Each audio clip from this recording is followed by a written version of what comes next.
If time controls you, you live as a prisoner. But if you understand how Allah controls time, you live as a witness. Surah Al-Kahf does not just tell a story. It tears open the illusion of time itself. How Surah Al-Kahf reveals time is not what you think, O seeker of truth. You measure time by clocks, calendars, and shadows, but Allah measures it by hearts, destinies, and the unfolding of His command. You think time is a river that flows in one direction, steady and predictable, but Surah Al-Kahf shows that time is not a river. It is an ocean, and oceans do not flow. They rise, they fall, they drown, they reveal. The companions of the cave did not merely sleep. They exited the familiar dimension of human time. They stepped into the realm of divine timing, where years can collapse into minutes and minutes can expand into lifetimes. To the world, centuries passed. To their souls, it was but a moment. This is not just a miracle. It is a message. Ibn Arabi would say, "He who knows time, knows the Lord of time." Allah did not simply protect them. He rewrote their temporal reality. He folded the pages of years as easily as a man folds paper, until time itself bowed to the faith inside a dark cave. You think you are bound by deadlines, aging, fear of tomorrow, regrets of yesterday. But Surah Al-Kahf whispers, you are not trapped in time. You are trapped in your perception of it. Understand this.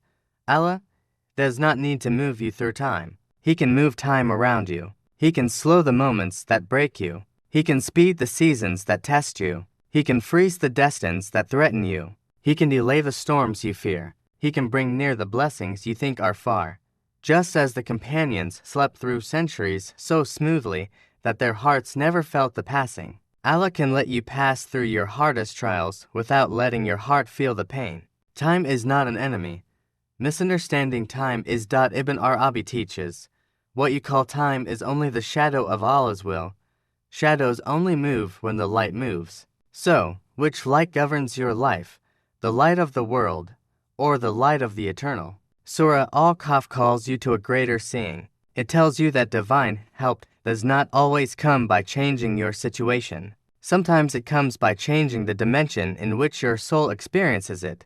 The cave was not a prison. It was a portal, a doorway where the laws of physics bowed before the laws of faith.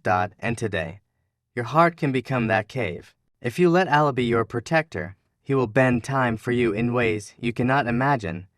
Delay will become mercy. Waiting will become protection. Silence will become preparation. And every moment will unfold exactly when it is meant to. Not according to your clock, but according to your Creator. So remember, time is not what you think.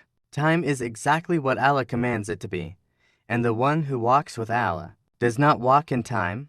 He walks above time. Time is not what you have been taught to believe, because the human mind measures time by the movement of shadows and the ticking of clocks, while Allah measures it by the unfolding of His decree and the maturity of the soul.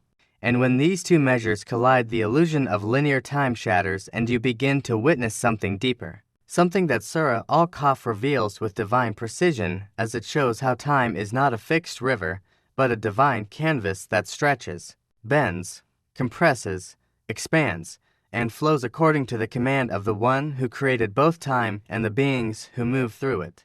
And the story of the companions of the cave becomes the most powerful proof, because their faith became the key that unlocked a dimension where time did not behave like the time you experience, where years dissolved into moments and moments carried the weight of centuries, where sleep did not follow the laws of dreams, but obeyed the laws of divine protection. And this disruption of time was not merely a miracle to be admired, but a message to be absorbed, because it teaches the seeker that the Quranic universe is not a mechanical one but a living one in which time itself is a servant of the divine will. And when Allah wills to protect a believer, He does not always change the external circumstances, but may choose to change the dimension of time in which the believer exists, allowing them to move through a season of hardship without feeling its weight, or remain in a season of waiting without losing hope, or pass through trials without being shattered. And this is the secret hidden behind the command, that time bends for faith, and those who submit to Allah find that what would break others does not break them. What would exhaust others does not exhaust them. What would age others does not age them, because they are no longer operating only inside worldly time, but are moving in a rhythm aligned with divine timing. And when your soul aligns with that timing, you begin to see that delay is not denial but design, that waiting is not empty but preparation, that slowness is not punishment but repositioning, and your heart learns that Allah does not operate according to your deadlines, your expectations, or your impatience, because He operates from a place where every moment is already known, already written, already perfect. And when this realization sinks into your consciousness, you begin to release your fear of the future, because you understand that the one who controls time also controls outcomes. And you stop mourning the past, because you understand that the one who folds centuries into minutes can also fold your regrets into mercy. And you stop panicking about the present, because you recognize that what feels delayed to you is already arriving at the precise second Allah has chosen. And you stop comparing your pace to others, because their timeline is not your timeline. Their path is not your path.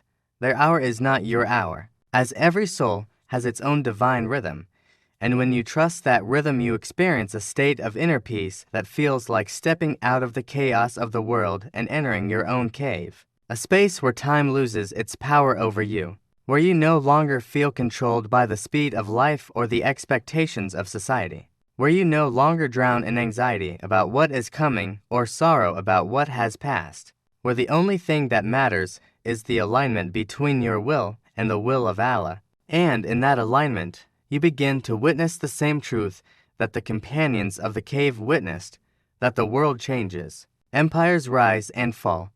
Years pass like winds. But the one who is anchored in faith moves through all these shifts with a serenity that cannot be explained by human time, because faith lifts you out of the gravitational pull of worldly measurements and places you into the flow of divine unfolding, where you are no longer chased by time but carried by it, no longer stressed by outcomes but guided toward them, no longer bound by the clock but held by the creator of the clock. And when this secret becomes clear, you finally understand that time is not a cage but a veil, and faith is the key that lifts it.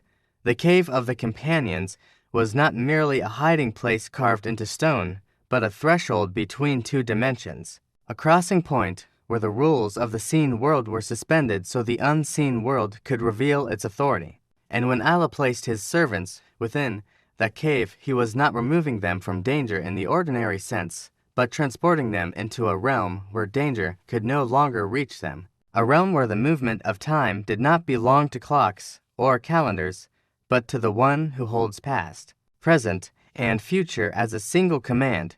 And this is the secret hidden behind their long sleep. For it was never about sleep at all, but about surrender, the kind that shifts your entire existence into a higher state where the world can no longer harm you because you are no longer operating inside the same layer of reality as it.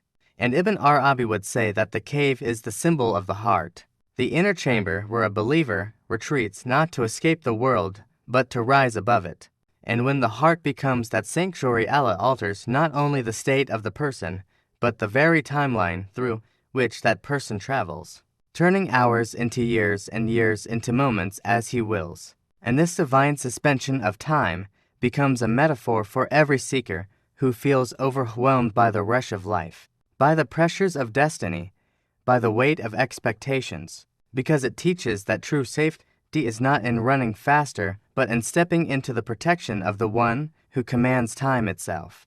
And when a believer entrusts their journey to Allah, the external chaos may continue, but their inner world enters a stillness that feels like a spiritual cave, a place where fears cannot enter and doubts cannot breathe, where the storms of the world pound outside, but cannot cross the threshold of the heart. And in this stillness, Allah begins to rearrange the timeline of your life in ways you do not see, delaying what will harm you, accelerating what will grow you, pausing what will break you, and unfolding what will elevate you. And every delay that once felt like punishment begins to reveal itself as protection. Every unanswered prayer begins to show its hidden wisdom. Every detour begins to shine with the clarity that you are never lost, but simply being rerouted to what was written for you long before you ever measured your first moment. And this is the deeper meaning of the people of the cave waking up thinking they slept only a day or part of a day, while the world outside had already turned centuries. Because the soul that is held by Allah does not feel the weight of time the way an unanchored soul does, and the heart that surrenders does not age the way an anxious heart ages. And the believer walking in divine timing does not panic when others panic,